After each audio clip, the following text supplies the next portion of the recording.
하나님의 말씀은 에베소서 2장 19절에서 22절 말씀입니다.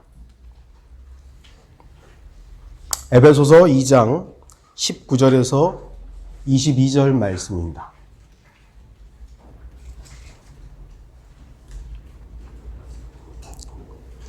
제가 말씀을 읽도록 하겠습니다. 그러므로 이제부터 너희는 더 이상 나그네도 타국인도 아니요 오히려 성도들과 같은 시민이며 하나님의 가족이니라. 너희는 사도들과 선지자들의 기초 위에 세워졌으며 예수 그리스도께서 친히 귀중한 모퉁이 돌이 되셨고 그분 안에서 건물 전체가 함께 알맞게 맞추어져 주 안에서 거룩한 성전으로 자라가며 또한 그분 안에서 너희도 성령을 통하여 하나님의 거처로 함께 지어져 가고 있는 것이니라. 오늘 말씀의 제목은 함께 지어지는 교회입니다. 오늘 설교는 지난주에 이어서 다시 교회에 대한 설교입니다. 오늘 본문 말씀은 교회에 대한 소중한 말씀들이 있는 구절들입니다. 특히 교회와 연관된 용어들이 많이 등장하고 있기 때문에 더욱더 주의해서 살펴봐야 할 내용들입니다. 성도들, 시민. 여기서 시민이라는 건 단순한 어떤 오늘날 세상에서 말하는 그런 시민이 아니라 follow citizen 해가지고요. 동료 시민이에요. 함께하는 시민. 의정부 시민하면 저쪽에 있는 사람도 시민이고 여기 있는 사람도 시민이지만 함께하는 게 아니잖아요. 그러나 여기서 말하는 시민은 함께하는 시민이에요. 하나님의 가족, 기초, 예수 그리스도, 귀중한 모퉁이 돌, 건물, 거룩한 성전, 성령, 하나님의 거처 등등등 이렇게 해서 이 교회와 연관된 단어들이 굉장히 많이 등장합니다. 우리는 예수 그리스도의 몸인 교회와 지역교회의 구분을 할 수 있어야 됩니다. 구분해야죠. 왜냐하면 예수 그리스도께서 이루신 교회는 바로 주 예수 그리스도의 보혈로 곧 핏값을 지불하고 사신 너무나도 소중하고 완벽한 교회이기 때문입니다. 고린도전서 6장 20절 너희는 값을 치르고 산 것이니 그러므로 하나님의 것인 너희 몸과 너희 영으로 하나님께 영광을 돌리라. 예수 그리스도께서 값을 지불하고 자신의 생명을 지불하고 자신의 신부인 교회를 맞이한 겁니다. 하지만 이 땅에 있는 지역교회는 신약의 바울 서신을 보더라도 그렇고 역사를 통해 봐도 그렇지만 완벽한 교회는 없습니다. 그럼에도 저는 예전에는 이 땅에도 완벽한 교회가 가능하다고 생각했던 적이 있습니다. 성경을 믿는 그리스도인들이 함께 모여 믿음의 생활을 한다면 그러한 완벽한 교회의 모습이 이 땅에도 실현 가능하다고 생각했었습니다. 그러나 한국에서 자칭 최초의 신약교회라고 주장하는 성경 침례교회의 모습은 지금 현재 비참한 지경에 이르렀습니다. 여전히 거기 사람들도 수백 명이 모여 있다 그러고 여전히 목회자는 설교하고 있고 자신들만이 최고의 신약교회라고 지칭하고 있습니다만 밖에서 보는 모습들은 참 비참한 것입니다. 또한 대략 3년 전에 샌프란시스코 가면서 사도행전에 공동체를 이룬 초대교회의 모습이 샌프란시스코 지역교회에서 성취될 수 있다고 착각한 적도 있습니다. 제가 심지어는 그렇게 얘기했었어요. 저는 사도행전 2, 3장에 나왔던 그런 교회 안 이루어질 줄 알았습니다. 그런데 바로 샌프란시스코 교회가 그런 모습이군요. 착각했었죠. 외적으로는 그렇게 얼마나 성도들을 쥐어짰으면 그런 모습들이 보였겠어요. 그런데 저는 그거를 모르고 가능하구나. 생각이 저는 바뀌었습니다. 이 땅에는 완벽한 교회는 없습니다. 이 땅에는 없어요. 단언합니다. 만약 우리 교회 완벽해요 하는 교회 있으면 한번 좀 알아서 저한테 알려주세요. 네. 대신 여러분이 그 교회에 가지 마세요. 왜냐? 여러분이 가는 순간 그 교회는 완벽한 교회가 아니에요. 제가 만약 가도 마찬가지입니다. 완벽한 교회가 있다 이거예요. 만약에 있는데 야, 이 교회 완벽하다. 그래 내가 가야지. 그럼 그 순간 나 때문에 그 교회는 완벽하지 않아요. 저도 마찬가지예요. 이 땅에는 완벽한 교회가 없습니다. 왜냐하면 교회를 구성하고 있는 그리스도인들이 완전하지 못하기 때문입니다. 그들이 분명 거듭난 그리스도인이라 해도 육신을 입은 목사가 불완전하고 마찬가지로 육신을 벗지 못한 성도들이 불완전하기 때문에 이 땅에 있는 교회는요, 완전한 교회가 있을 수가 없는 거예요. 비록 요한계시록에 보면 7교회 중에 2교회가 칭찬을 받았잖아요. 그럼 그 교회가 완벽한 교회냐고요. 칭찬을 받았을 뿐이에요. 완벽한 교회는 아니에요. 저는 소위 말하는 성경대로 믿는 신약교회를 거치면서 분명 구원 간증을 했다고 해도 너무나도 육신적이며 자기 기만과 거짓과 악함으로 성도들을 속이는 목사들을 보았고 그러한 교인들을 보았기 때문에 저는 더 이상 이 땅에는 완벽한 교회는 없다라고 단언합니다.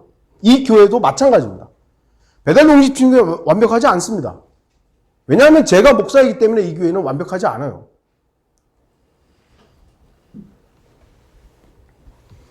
완전한 교회를 이룰 수 있는 순간이 있죠. 언제겠습니까? 예수 그리스도께서 우리를 데려갈 때요. 우리 주 예수 그리스도께서 이 땅에 오셔서 우리를 데려가시는 순간 우리의 이 썩을 몸이 변화되어 주 예수 그리스도와 온전한 연합을 이루는 바로 그 순간 완벽한 교회가 이루어질 것입니다. 물론 그렇다고 해서 우리들이 이 땅에 있는 교회의 모습이 불완전하다고 해서 엉망으로 해도 된다. 그런 말은 아닙니다. 분명히 우리는 순결한 처녀로서 온전함을 향해 나아가야 합니다. 그러나 이 땅에 있는 한 우리는 완벽해지거나 온전해질 수 없다라는 거죠. 그 방향을 향해 나아가는 건 우리가 해야 될 어떤 부분이지만 완전함을 우리는 이룰 수 없다라는 거예요. 엉성한 모습이 보이고 목사에게 엉성한 모습이 보이고 성도들 간에 실망스러운 모습이 보일 때면 우리는 얼마든지 그 부족함이 우리 자신의 모습임을 인정하는 자세가 필요하다는 것을 말씀드리는 거예요. 아, 그래 목사는 불완전하지. 아, 그러니까 목사를 다 받아줘. 그런 말 하는 게 아닙니다. 목사가 죄를 졌는데도 눈을 감으라는 얘기가 아니에요. 성도들이 죄와 연루해서 그 죄를 탐닉하고 있는데 에이 우리는 다 뭐 부족한 사람인데 그러라는 얘기가 아닙니다.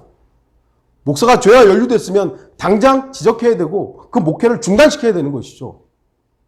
하나님께서 다 아시죠. 하나님이 물론 그 사람을 죽여버리면 깐깐하겠지만 안 죽이시는데 어떻게 할 거예요? 만약에 안 죽이시는데 그러면 목사 당신 잘못했다고 얘기해야 될 거 아니에요. 주의 기름 부은 자를 함부로 대하고 아니요. 요한일서 보시라니까요. 모든 성도들이 다 기름 부음 받은 자들이에요. 그러면 기름 부음 받은 그리스도인들이 그 기름 부음 받았다고 자칭 말하는 그 목사가 하나님의 말씀에서 위배되면 당신 목사 자격 없다고.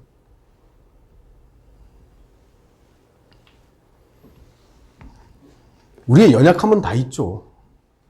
연약함과 죄와는 다른 것입니다. 제가 아는 어떤 목회자는 그 교회 성도가 목소리가 이상하다고 교회를 떠나는 것을 들어본 적이 있어요. 그건 정말 좀 웃긴 얘기죠. 목소리가 자기 마음에 안 든다고. 육신이죠, 육신.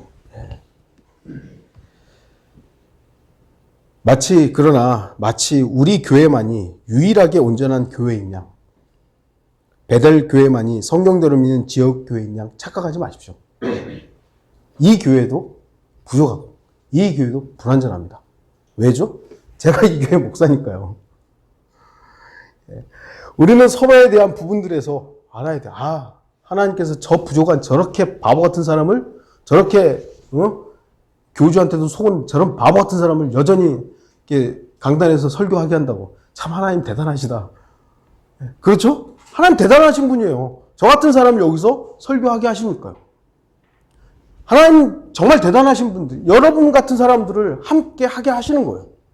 정말 주님이 위대하신 것이지 우리 교회가 대단한 것도 아니고 저와 여러분이 대단한 거 아닙니다. 착각하면 안 돼요. 로마 교회가 달랐죠?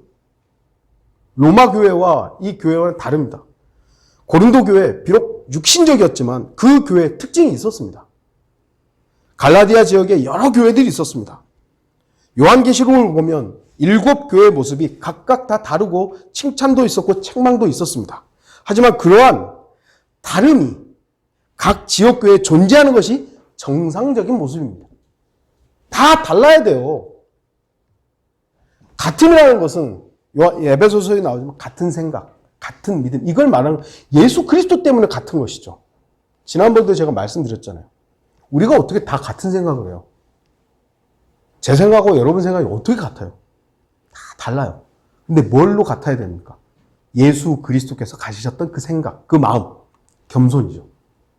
겸손이란 마음을 우리는 같게 가져야 됩니다. 다른 사람을 나보다 존중하고 그리스도 안에서 더 사랑하고 이런 동일한 마음을 가지라는 거지. 똑같은 생각, 정치적으로 똑같은 생각, 아니면 세상에 대해서 똑같은 생각, 그걸 말하는 게 아닙니다.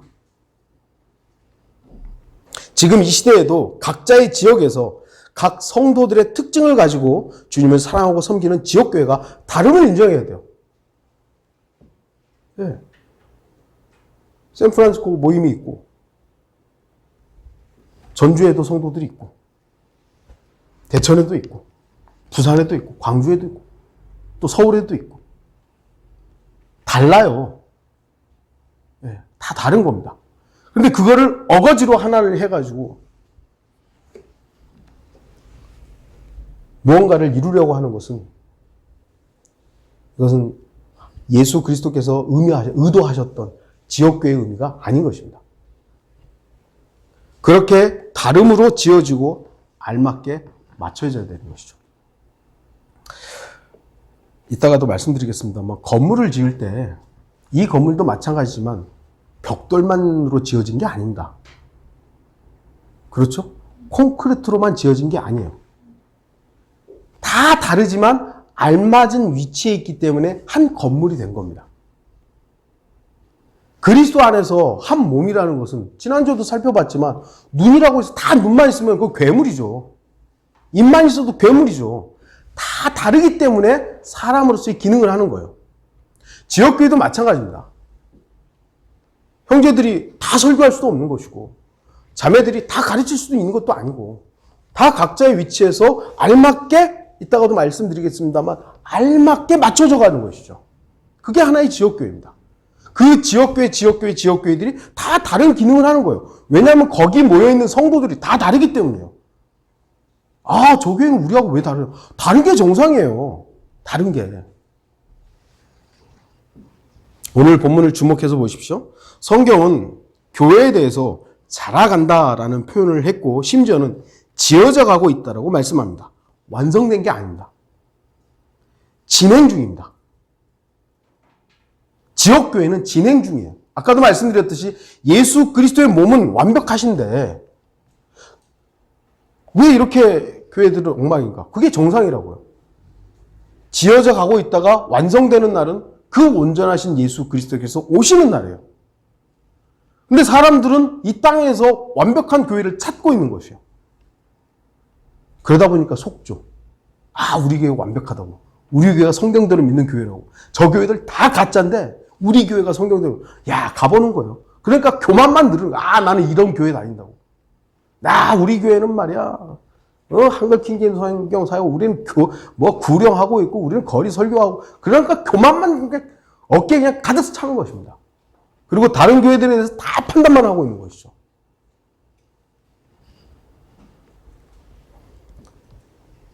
심지어 오늘 본문은 지역교회에 대해서 말씀하는 것이 아니라 예수 그리스도께서 친히 귀중한 모퉁이 돌이 되신 몸인 교회에 대해서 기록하고 있음에도 불구하고 완성되어 가고 있다라고 말씀하고 있는 것입니다. 예수 그리스도의 몸인 교회가 완벽하게 완성된 것이 아니라 지금도 자라가고 지어져 가고 있다고 말씀하고 있는 것이죠. 지역교회로서 말입니다. 오늘은 이 시간 교회로서 어떻게 자라가야 하고 함께 지어져 가야 하는지를 살펴보는 시간이 되기를 바랍니다. 첫 번째로 우리가 볼 수 있는 단어는 19절에 이제 하나님의 가족이라는 단어가 있습니다. 하나님의 가족 그랬죠. 본문에서 가족이라는 단어는 패밀리가 아니에요. 패밀리가 아니라 하우스홀드라는 단어가 사용됩니다. 이 차이점을 여러분들 아실 수 있겠어요? 패밀리는 뭐냐면 혈육이에요, 혈육. 예. 엄마가 낳고 아버지에 의해서 엄마가 낳고 그래서 정말 피가 함께한 혈육을 말하는데, 이 하우스홀드라는 것은 한 집에 같이 사는 모든 사람을 말하는 겁니다. 한 집 안에서 사는 모든 사람을 말하는 거예요. 비록 피는 섞이지 않았지만 한 집에 함께 살고 있는 사람들을 가족이라고 말하는 것입니다. 이것이 가능한 이유는 바로 앞 구절에서 말씀하고 있듯이 유대인과 이방인이 예수 그리스도의 십자가를 통해서 한 몸이 되었기 때문에 가능한 겁니다. 유대인과 이방인은 섞일 수가 없잖아요. 그런데 사도 바울은 지금 가족이라고 말합니다. 왜죠? 십자가를 통해서 하나가 됐기 때문에. 14절부터 보시면 그는 우리의 화평이시니 둘을 하나로 만드셨고 우리 사이에 가로막힌 중간의 벽을 허물어뜨리셨으며 원수된 것 곧 법령 안에 속한 계명들의 율법까지도 그의 육신 안에서 폐기하셨으니 이는 그 둘을 자기 안에서 한 새 사람으로 창조하사 화평케 하시고 그가 십자가를 통하여 둘을 한 몸으로 만들어 하나님과 화해하도록 함이며 그 십자가로 원수된 것을 죽이려 함이니라. 또 오셔서 멀리 떨어져 있던 너희와 가까이 있던 그들에게 화평을 전파하셨느니라. 이는 그를 통하여 우리 둘이 한 성령으로 아버지께 나아갑니다. 여러분도 알다시피 유대인들은요, 이방인들을 개, 돼지라고 여겼고요. 이방인들은 유대인들을요, 아주 증오했습니다. 그러니까 하나가 될 수가 없어요. 그런데 사도 바울은 십자가를 통해서 가족이 되었다. 너네는 피도 다르고 인종도 다르고 뭐 다 다른데 가족이 되었다라고 말하는 겁니다. 우리 그리스도인들은요, 지역교회를 통해서 가족을 이루고 있습니다. 그것이 교회입니다. 우리 아버지는 주 하나님이십니다. 한 아버지를 두고 있는 가족입니다. 비록 우리들의 육신의 출생이 다르고 각각의 성품도 다르고 자라는 환경도 다 다르지만 이제는 예수 그리스도를 인해서 한 집, 곧 하나님의 집에 사는 가족을 이루게 된 것입니다. 물론 우리는 혈과 육으로 연결되어 있는 가족은 아니죠. 하지만 저나 여러분이 예수 그리스도의 피로 한 혈육이 되었다는 사실을 여러분이 믿는다면 그 부분도 어려울 게 없습니다. 피를 나눈 형제는 아닌데. 그리스도인은요, 피를 나눈 형제예요. 여러분 가운데 구원받지 못한 분이 있다면 피를 나눌 수 없겠지만, 구원받은 그리스도인이라면 예수 그리스도의 피가 우리를 한 가족으로 묶어놓은 것입니다. 우리는 예수 그리스도로 인해서 한 가족이 된 사람들입니다. 한 집인 하나님의 집에서 함께 사는 가족들입니다. 이게 왜 가족이 중요하죠? 어렸을 때 딱 태어나서 자라다 보니까 맨날 보는 사람이 정이 드는 거예요, 소위 말해서. 그래서 엄마가 되고 아빠가 되는 거죠. 그런데 떨어져 살았다고 생각해 보세요. 떨어져. 아기를 낳았는데 애가 엄마 아빠하고 따로 살았어요. 근데 나중에 한 20년 지나서 만났어요. 그럼 이게 뭐 그런 똑같을까요? 다르죠. 왜죠? 부대끼지 않았기 때문이에요. 함께 나눔이 없었고 함께 스킨십이 없었기 때문에 그 마음이 동일할 수가 없어요. 성도들을 이루고 있는 지역교회도 마찬가지죠. 우리가 부대껴야 돼요, 서로. 서로 만나야 되고 서로 어찌 보면은 허구도 하는 것이고 사랑을 나누는 것이고 가족이 우리가 그런 것들이죠. 두 번째로 볼 수 있는 건 교회의 기초라고 되어 있습니다. 20절에 너희는 사도들과 선지자들의 기초 위에, 교회는 그냥 세워지지 않습니다. 한국은 교회가 참 쉽게 세워지고 쉽게 없어집니다. 왜 그러죠? 어떤 목사가 이제 자기가 필 받았어요. 하나님께서 나 교회 하라고 그랬다고. 그래가지고 신학교 가가지고 뭐 요즘에는 그냥 속성 과정도 있으니까 쉽게 목사가 돼요. 그래가지고 뭐 이제 돈 있는 사람들 건물 얻어요. 그래가지고 사람들 이제 뭐 여기저기 일단 연락해요. 나 교회 시작했다고 불러요. 거기 있을 사람도 있고 갈 사람도 나가는 거죠. 아니 집에 모아가지고 주여 주여 삼창하고 막 아멘하고 막 은사주의 하는 것이죠. 그럼 사람들 우르르 와요. 이제 더 이상 그런 지금 제가 말씀드리는 방식으로 교회가 되진 않아요. 그런데 70년대 같은 경우는 그렇게 하면 사람들이 왔어요. 그래놓고 교회가 되는 것이죠. 교회는 그렇게 세워지는 게 아닙니다. 성경은 그 기초가 사도들과 선지자들이라고 말씀합니다. 그 기초 위에서 예수 그리스도께서는 친히 귀중한 모퉁이 돌이 되셨다라고 합니다. 모퉁이 돌이라는 것을 여러분들 이미 이제 신학원에서 공부하셨겠지만 피라미드의 의미가 있는 것이고요. 근데 요게 이제 조금 더 한다면 취프라는 우두머리 돌이 된 거예요. 우두머리 돌이 된 거예요. 그러니까 이게 제일 중요한 돌이 됐다는 것이죠. 그리고 성경의 다른 곳에서는 그 기초가 예수 그리스도시다라고 말씀합니다. 고린도전서 3장 11절 이 닦아놓은 기초 외에 아무도 다른 기초를 놓을 수 없나니 이 기초는 예수 그리스도시라. 교회가 얼마나 소중한지 여러분 아십니까? 왜냐하면 교회는 예수 그리스도 위에 세워졌기 때문입니다. 그래서 그리스도인들은 교회를 소중하게 여기는 것이고 지역교회의 필요성에 대해서 깊이 인식하는 겁니다. 그렇기 때문에 지역교회를 약화시키는 어떤 것에 대해서도 주의를 해야 됩니다. 그러나 지역교회를 지킨다는 것이 마치 교회 건물이나 교회 조직이나 목사를 보호하는 것으로 오해해서는 안 됩니다. 오늘날 사람들이 교회 지킨다 그러면 건물 지키잖아요. 건물. 그리고 교회 조직 어떤 뭐 이런 것들을 그거 지키려고 더 나아가서 목사를 보호하는 거예요. 목사가 범죄했음에도 불구하고 우리 목사님 그럴 리가 없다고. 그럴 리 없는 목사가 어디 있어요. 모든 사람이 죄인인데 명백한 증거가 나와도 우리 목사님은 모함을 당했다고. 그따위 말들로 하고 있는 것이죠. 저도 인간이기 때문에 여러분들도 제가 범죄와 연관됐다라는 것들이 나타나면요. 저를 탄핵해야 돼요. 우리 목사님 절대 그럴 리가 없다고. 어리석게 그러지 마시고 어떤 명백한 증거들이 나와서 그 사람이 범죄와 연루됐다. 그럼 목회 그만둬야죠. 범죄한 목사는 그러면 다시 목회를 못하는가? 어떻죠? 다시 못하나요? 그건 아니에요. 단 그러나 그 목자가 정말로 하나님 앞에서 자신의 죄에 대해서 회개하고 돌이켰다면 당장 할 수는 없죠. 어느 정도의 기간이 필요해요. 그 목사가 하나님 앞에 정말 다시 다뤄져야 될 기간이 필요하죠. 그게 몇 년이라고 정할 수는 없지만 어쨌든 그 기간이 필요하고 그럼에도 하나님께서 다시 사용하신다는 어떤 나름의 결실들이 보인다면 성도들이 우리 목사로 다시 받아들이겠다. 그럼 다시는 할 수 있죠. 죄를 범한 목사는 다시는 목회를 못한다. 이건 아닙니다. 왜죠? 저도 여러분도 다시 주님께서 받아주시고 대마 같은 경우도 있었고 그러나 그런 과정 없이 뻔뻔스럽게 하는 인간들이 있어요. 뻔뻔스럽게.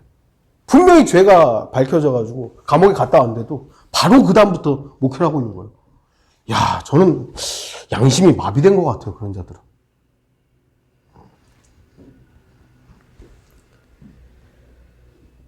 교회를 지킨다는 것은 교회 건물을 지키는 게 아닙니다. 교회 조직을 지키는 게 아닙니다. 목사를 지키는 것도 아닙니다. 그러한 어리석음은 지역교회를 너무나도 모르는 겁니다. 교회를 지킨다는 것은 예수 그리스도시죠. 곧 진리를 지키는 것이에요. 진리와 건물은 무관한 겁니다. 성도 개개인을 지키는 거예요. 그래서 성도들에게 버림받은 목사는 더 이상 목사가 아니며 성도들을 지배하는 교주는 마귀의 하수인일 뿐이에요.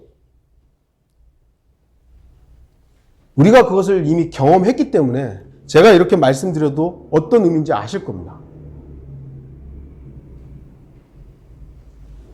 기초가 얼마나 중요한지는 삶의 경륜이 쌓여가면서 더욱더 무겁게 받아들여집니다. 기초가 잘못된 건물은 그 외형이 얼마나 화려하든 곧 무너지게 됩니다. 이러한 사실은 성경도 분명히 말씀합니다. 마태복음 7장 24절에서 27절. 그러므로 누구든지 나의 이 말들을 듣고 행하는 사람은 자기 집을 반석 위에 지은 현명한 사람과 같다 하리니 비가 내리고 홍수가 나며 바람이 불어 그 집에 들이쳐도 무너지지 아니하는 것은 그 집이 반석 위에 세워졌으며 나의 이 말을 듣고 행하지 않는 자는 누구나 자기 집을 모래 위에 지은 어리석은 사람과 같으리니 비가 내리고 홍수가 나며 바람이 불어 그 집에 들이치면 무너지되 그 무너짐이 극심하리라. 어디 위에 섰냐 이것이죠. 교회의 기초는 예수 그리스도십니다. 사도 베드로가 아닙니다. 그렇기 때문에 사도 베드로 위에 세워졌다는 로마 카톨릭은 반드시 망합니다. 지금은 세계 최고의 수강을 받고 최고의 존경을 받고 있는 종교이지만 반드시 망합니다. 왜죠? 자기들 스스로 사도 베드로 위에 세워졌다고 하기 때문이에요. 사도 요한도 참 신실한 사도이지만 사도 요한도 교회의 기초가 아닙니다. 교회를 예표하긴 하지만 사도 바울도 심지어는 아니죠. 사도 바울의 서신서들이 지역교회에 교리적 토대를 가졌다 할지라도 사도 바울은 교회의 기초가 아닙니다. 그렇기 때문에 예수 그리스도의 기초를 흔들고 기초를 무너뜨리려는 그 어떤 시도도 거부해야 합니다.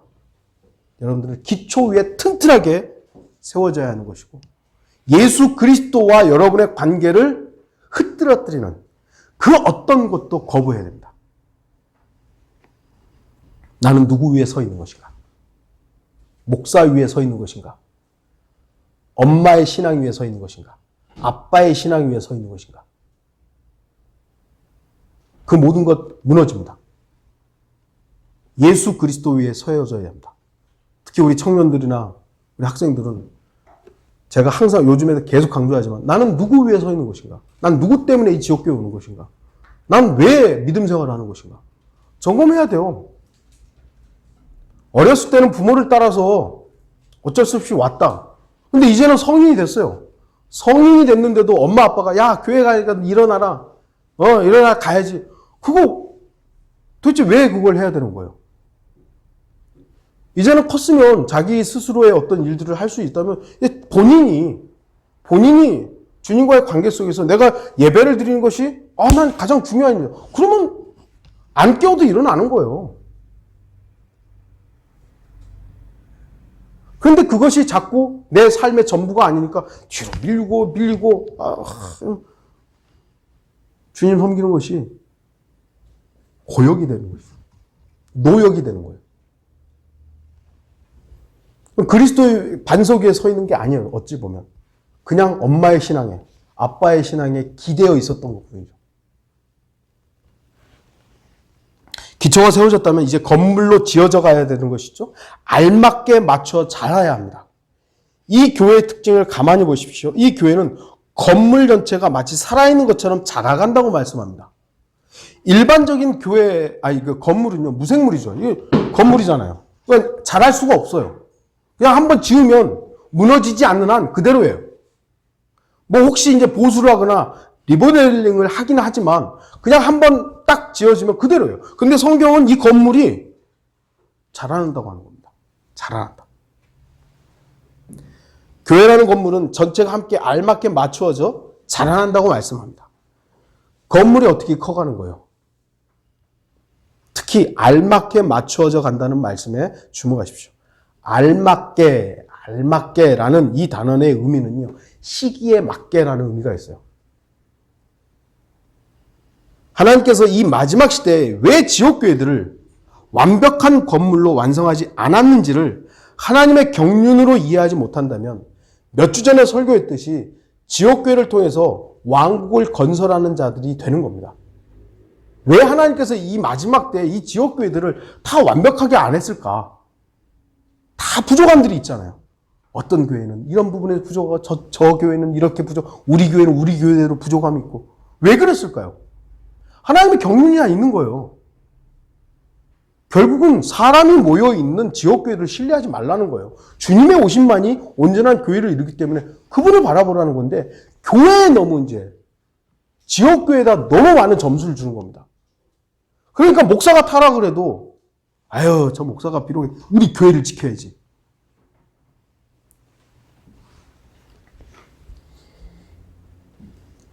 시기에 알맞게 이 교회들을 주셨습니다. 그래서 지역 교회들도 서로 간에 물론 우리가 직간접적으로 교제하는 교회들이 있습니다만 서로 투영을 해야 되거든요.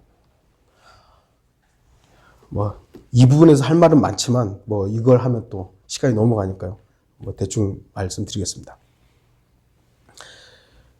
이 건물은 맞춰져 가는 것이지 맞춰진 완성품이 아닙니다. 지역교회는 완성품이 아니에요. 그리고 더욱더 주목할 것은 바로 그분 안에서, 주 안에서라는 부분입니다. 교회는 절대로 예수 그리스도 밖에서 맞춰질 수 없습니다. 반드시 예수 그리스도 안에서 알맞게 맞춰져야 합니다. 그러면 잘하게 되어 있습니다. 잘한다는 게 사람이 많이 모인다는 걸 의미하는 것이 아니잖아요. 성도 각 개인들이 주님과의 원활한 관계를 통해서 성장하는 거예요. 성장하는 거예요. 그러면 교회가 성장하는 겁니다. 오늘날 교회들이 인위적인 방법으로 맞춰져 가고 세상의 방법들을 동원하여 잘하려고 합니다. 그러나 성경은 그분 안에서, 주 안에서 함께 맞춰져야 하고 그래야 거룩한 성전으로 자란다고 말씀합니다. 대다수의 한국 교회는요, 성경적 신약교회와는 너무나도 멀리 떨어져 있습니다. 거대한 건물을 지어져 가고 있죠. 그 안에서 사람들은 가득가득합니다. 그분 안에서, 주 안에서라는 말씀이 무슨 의미인지 그들이 알까요? 그저 건물만 지으면 그것이 교회라고 생각할 뿐입니다. 건물을 보면서 교회. 그리고 예배라는 형식으로 장사만 하는 집단으로 전락해버렸습니다. 지난 몇 달 동안 사회적 격리가 있었죠. 예배를 반강제적으로 차단했어요. 그런데 이제 여기서 문제가 발생해요. 큰 교회들이야, 건물 가지고 있는 교회들은 위성 방송도 하고 인터넷 방송도 하고 이제 별 문제가 없었는데 조그만 교회들은 월세 있는 교회들 와서 헌금을 해야 이 교회가 돌아갈 거 아니에요. 근데 몇 달 동안 성도들이 안 오니까 소위 말하는 경영난이 온 거예요. 문을 닫아야 되는 거예요. 저는요, 오히려 이러한 때에 사라져야 할 교회들은 빨리 문 닫고 정리해야 된다고 봅니다. 왜냐하면 한국의 교회들은요, 인위적으로 세워진 교회들이 너무 많기 때문이에요. 주 안에서, 그분 안에서 알맞게 맞춰져 가고 있는 그런 교회들이요, 제가 볼 때는 별로 없어요. 그러니까 정리돼야 될 이런 월정 못 내가지고 쫓겨나게. 그럼 쫓겨나야지 어떡할 거예요. 사람의 방법을 동원해가지고 이제 또 막 모임을 하는 거예요. 그럼 한국은 목사들만 넘쳐나잖아요. 교회는 몇십만 개고. 도대체 하나님께서 이 작은 땅에다가 이렇게 많은 교회를 두셔야 할 이유가 뭘까요, 도대체? 우리도 이렇게 조그만 교회로 모이지만 저는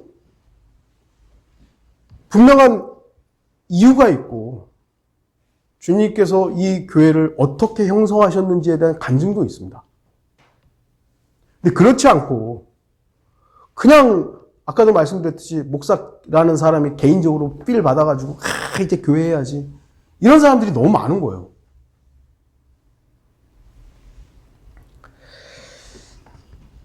다음으로 볼 수 있는 것은 하나님의 거처로 함께 지어져 간다 그랬죠. 22절 본문에서는 그분 안에서 성령을 통하여라는 말씀에 우리가 주목하십시오. 성경을 믿는 그리스도인은 그 어떤 경우에도 주 예수 그리스도 없이 무엇인가를 할 수 있다고 생각해서는 안 됩니다. 난 주님 없어도 나는 할 수 있어. 물론 그렇게 대놓고 말하는 사람은 없죠. 나 주님 없어도 돼. 라고 대놓고 말하는 사람은 없어요. 그러나 예수 그리스도 없이 이루어지는 일들이 너무 많은 겁니다. 특히 지역교회는 예수 그리스도 없이 그 어떤 것도 해서는 안 됩니다. 왜냐하면 그 기초가 예수 그리스도시기 때문에. 그러나 목사나 교인들이 주님의 이름으로 무언가 한다고 막 말은 하는데 주님과는 무관한 일들이 너무 많은 거예요. 특히 한국은 뭐죠? 성전 건축. 성경대로 믿는 교회, 한국에서 최초의 신약교회라고 말하는 교회, 성전 건축이라고는 안 하죠. 예배당 건축. 수십억 들이고 수백억이 들어간지 모르겠어요. 백 몇십억이 들어가는 교회를 짓는 거예요. 주님의 이름으로. 그 주님과 무슨 상관이에요, 도대체? 크리스찬 학교, 뭐죠 또? 직업 학교. 도대체 주님하고 그게 무슨 상관이에요? 이 교회도요, 주님의 이름을 들먹거리면서 무언가 주님과 무관한 일을 하고 있다면 여러분들 즉각적으로 그걸 중단시켜야 됩니다. 지난주에도 여러분 무슨 이상한 교회 하나 소식 들으신 적 있으시죠? 언론에 막 나와요. 근데 자칭 정통교단, 장로교단에 있었던 이 교회가요, 신앙훈련이라는 목적으로 사람들한테, 청년들한테 인분을 먹게 한 거예요. 똥 먹으라고. 채찍질을 하고요. 무덤 체험도 하고요. 그게 도대체 주님하고 무슨 상관인 거예요? 제가 유추해보면 사도 바울이 자신을 똥이라고 했잖아요. 배설물 같이 여겼잖아요. 그러니까 사도 바울 아마 체험하면서 똥 먹으라고 한 것 같아요. 근데 그걸 먹은 거예요, 또. 그 비정상적인 일들을 함에도 불구하고 누구 하나 얘기를 못 하는 것이죠. 그게 종교가 그래서 무서운 거예요. 목사라는 인간들이 그래서 사람들을 신앙이라는 이름으로 쇠뇌시키는 것이죠. 근데 그것이 세상 사람들은 그게 정상인지 비정상인지를 모르잖아요. 모르는 거예요.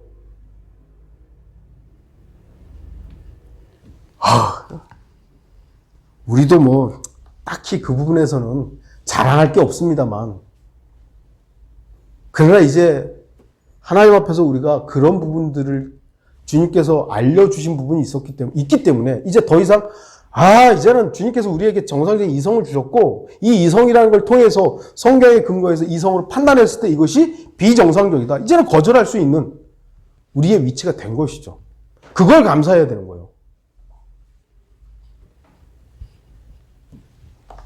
교회가 건물로서 알맞게 맞춰지고 거룩한 성전으로 자라가야 하는 이유가 22절에 나타나 있죠.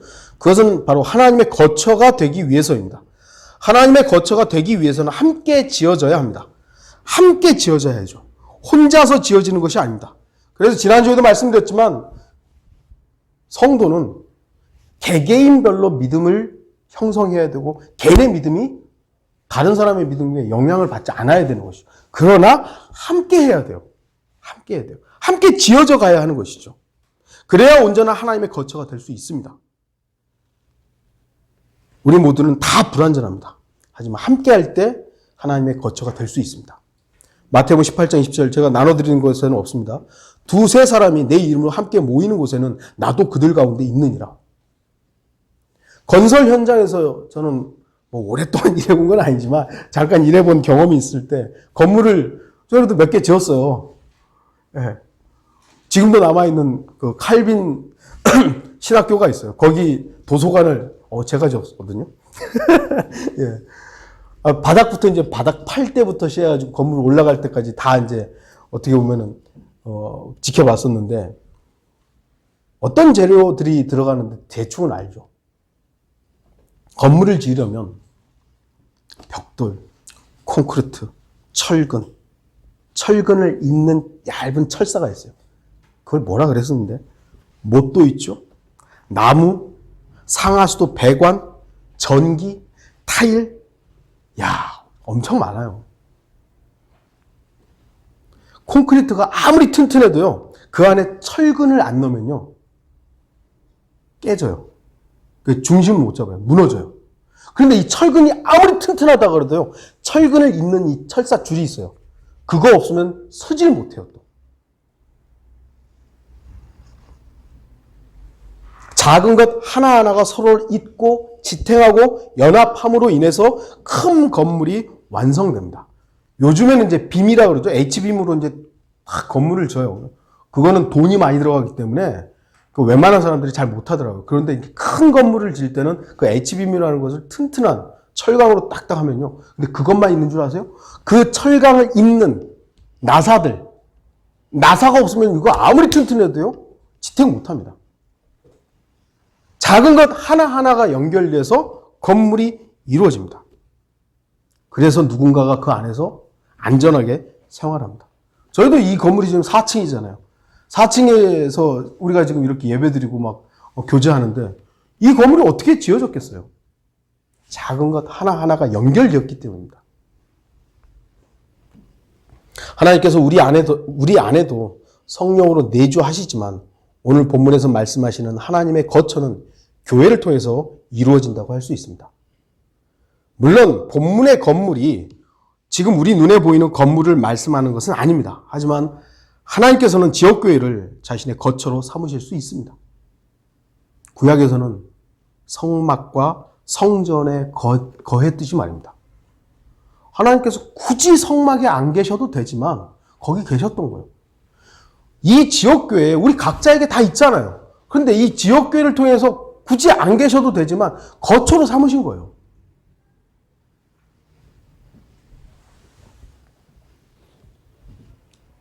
그래서 우리는 하나님의 거처가 엉뚱하게 이용되는 것에 대해서 주의를 기울여야 됩니다. 주님이 곧 오신다. 곧 오신다. 그래서 건물 짓는 거예요. 주님이 곧 오시는데 왜 건물 지어야 되죠? 수십억 들이고 백 몇십억을 들여가지고 건물을 크게 지어. 제가 저번에도 말씀드렸지만 사람이 많이 오니까 건물을 지어야 된다. 아니요. 그러지 말고 사람들을 나누면 돼요. 각자 가까운 지역에 지역교회를 여러 군데 세우면 돼요. 그러면 되는데 사람이 많이 오니까 건물 지어야 된다고. 누구 왕국이죠? 목사의 왕국이에요. 주님과는 무관한 겁니다. 다 핑계예요. 주님 곧 오시니까 하나님의 사역을 위해서 모두 헌금하고 헌신하라고 강조하죠, 목사들이. 우리도 그렇게 해봤죠? 그렇게 하지 마세요. 이런 간사한 혀들을 우리는 조심해야 됩니다. 주님이 곧 오시는데 우리의 삶이 그러니까 주님이 나의 모든 것이면요. 변화해야 될 이유가 없어요. 그냥 살면 돼요. 주님이 나의 모든 것인데 헌신할 게 뭐가 있고 안 헌신할 게 뭐가 있고 돈이 더 드려야 될 게 뭐가 있고 안 드릴 게 뭐가 있어요. 그냥 나의 전부이신데 그냥 그대로 살면 돼요. 주님이 전부인 사람은 변화될 이유가 없는 겁니다. 그런데 그걸 교묘하게 이용하는 것이죠. 악용하는 거예요. 그래가지고 결국은 교회와 목사만 부자가 되는 거죠. 성도들의 돈을 통해서 목사만 그냥 화려하게 사는 거예요. 우리는 조심해야 하고 또 조심해야 됩니다. 하나님의 거처는 우리가 만드는 게 아닙니다. 성령을 통하여요.